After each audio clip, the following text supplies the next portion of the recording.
Hello everybody, my name is Luke Marr and this is Hotla Mode, and today on Hotla Mode we are coming to you with our haute couture reviews for the fall 2022 season. With it, we have seen designers from all over the world showcase their collections to the premier luxury fashion clients of the world. Haute couture is translated to high sewing and dates back to the custom creation of garments made to the body specifications of the individual wearer, as opposed to general sizes like 0 to 22 in ready-to-wear. As time has passed, haute couture has become both imaginative and a crafts haven for designers, while also being a destination for the world's wealthiest willing to spend hundreds of thousands of dollars on just one gown. Now this season we saw a total of 35 brands show, some great, some, well, not so great, as per usual. First up, we have Schiaparelli. Let's ease ourselves into the cool, clear waters of haute couture with Daniel Roseberry Schiaparelli, the American wonderkin from Thom Browne, who then has sort of reignited the love of Schiaparelli around the world.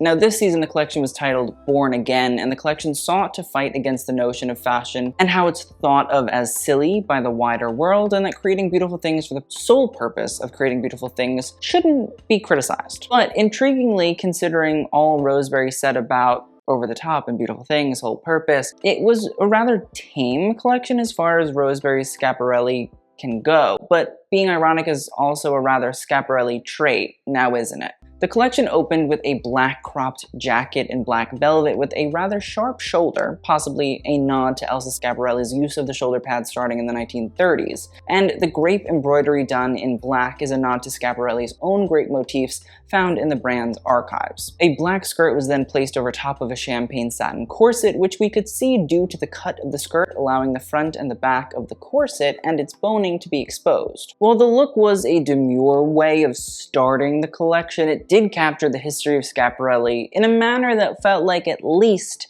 an attempt to continue trying to evolve a silhouette that is so important to the house. To top this opening look off, it seems that with the back of this skirt, Roseberry is nodding to Alexander McQueen's iconic bumster silhouette, which when you look at Daniel's work, it's not a, quote, copy, but rather an homage to the designer that he is referencing. And also at the same time, usually a reclaiming of Schiaparelli history. While Schiaparelli, to my knowledge, did not invent the bumster, she did create the precedent for some iconic McQueen garments and fabrics like the use of plastics and taxidermy headpieces. This reclamation of Schiaparelli's legacy is possibly one of the most brilliant feats of Roseberry's tenure at the brand, and it's nice to see its continuity throughout his collections over the years. Two rather familiar styles followed, one a breastless black crepe corset with black velvet rib details that obviously pays homage to the famous skeleton dress, while the other is a black crepe jacket dress with measuring tape embroidery down the front in reference to the shocking pink perfume measuring tape decoration. The dress also happens to have a gold wheat embroidery running through its left side, as well as a large curved sleeve, which we saw during the fall 2021 haute couture collection as well. A white satin quilted top ushered in a new style for Roseberry's Schiaparelli, and it's comical as it reminds one of a certain famous quilted handbag designed by a famous competitor of Elsa Schiaparelli herself. The top does have breast facades in Roseberry fashion, and peculiar sparrows sitting atop the shoulders could possibly be a reference to Elsa's affinity for fake plastic insects found on garments in the late 1930s. Now, the skirt not only is another nod to Schiaparelli, but also adds to my theory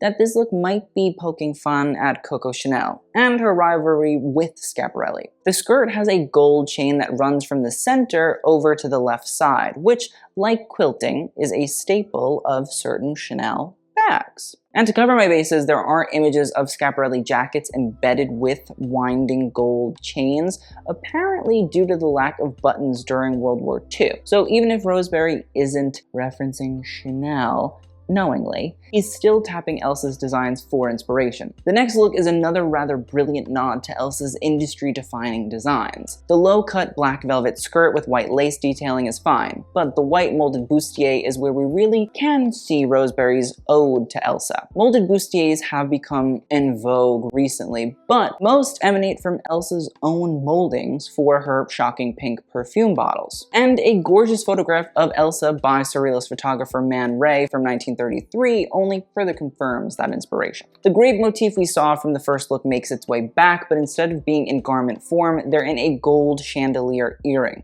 which, when paired with a form-fitting black gown, plays perfectly to the Schiaparelli trope of black and gold. The grapes are actually pale green pearls, which, excuse my French here, is divine. And while they may seem odd and strange and not sellable, the Schiaparelli jewelry business is strong. There is also a great quote from Schiaparelli herself that reads, "Our own unusual jewelry of enameled ivy necklaces went like lightning," and proves that strange jewelry like this is almost 100 years old and a commercial staple of the brand, even when it was sold back in the 1930s. Another black velvet look followed and consisted of a lace-up dress, no doubt inspired by corsetry, but it did have a black bolero with subtle face silhouettes symmetrically placed upon it, which no doubt was inspired by the collaboration of Elsa Schiaparelli and the artist Jean Cocteau. The garments by themselves would be a brilliant feat, not only because of the referencing, but also the fact that they both fit phenomenally, although the straw hat and straw bundle helps to bolster the look. The straw hat,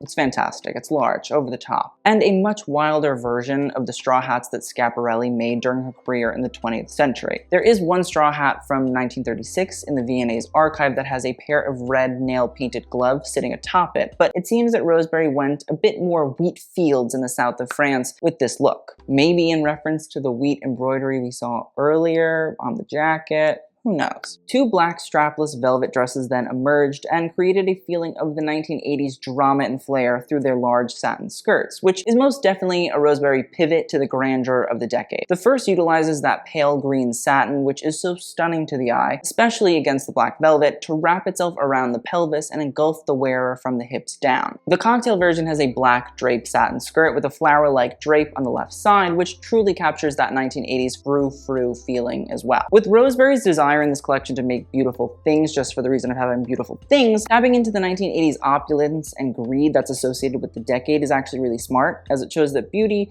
is beautiful and can bring joy and happiness, but that there also can be too much senseless beauty that can be wasteful and hurtful to everybody as well. Haute couture in and of itself can be seen as beautiful but frivolous, but there are two sides to the debate which Rosebery through these looks has showcased, which is rather rare with fashion these days. What he showcased is, on one side, yeah, it's crazy, over the top, expensive, ridiculous for the 1%, but at the same time, it employs a whole lot of people who are artisans and craftspeople, that without these houses and without these clients, the ability for this work to be done would be lost. It's a gray area, and I don't know if anybody knows the perfect answer for it. Another draped skirt in sky blue followed and was paired with an amber sharp-shouldered jacket full of swirling embroidery in black, and for many it will instantly remind them of Yves Saint Laurent haute couture collections of the 1970s and 1980s. But again, YSL was constantly referencing Elsa Schiaparelli's work through his career, and so Rosebery is almost recalibrating the bright and vibrant colors of Algeria and Morocco that YSL tapped into and reestablishes them as both his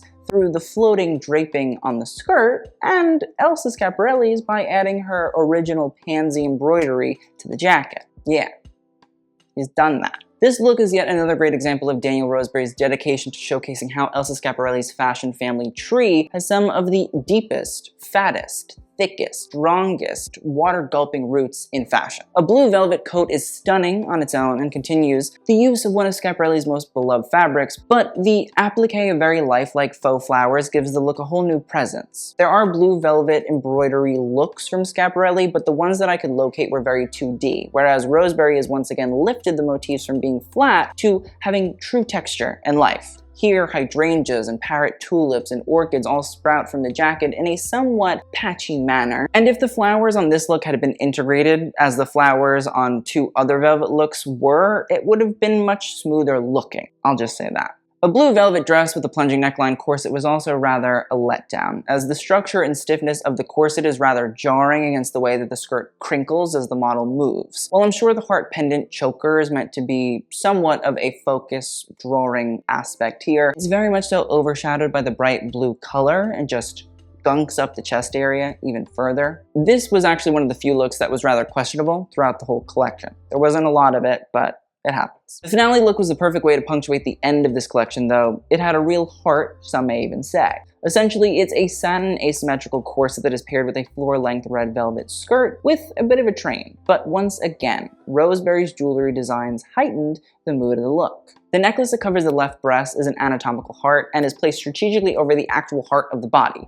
It's smart and more scientific, and it's this way of elaborating on Schiaparelli's body part motifs that have been synonymous with the brand for decades. Roseberry's heart is a little bit more veiny, but regardless, it works. All in all, it was not a bad Schiaparelli collection by any means. It was chock full of Schiaparelli references and repatriations of Schiaparelli inventions, all while being a lot more reserved than your usual Roseberry showmanship. The collection may not go down in history, but it certainly will keep clients coming back, which is the most important part of this. I'd love to know what you guys think of all of the looks in the comments down below. Let me know, tell me thoughts, opinions, comments, concerns, critiques. I will see you guys in the next video. Thank you guys so much for watching, and TTYL.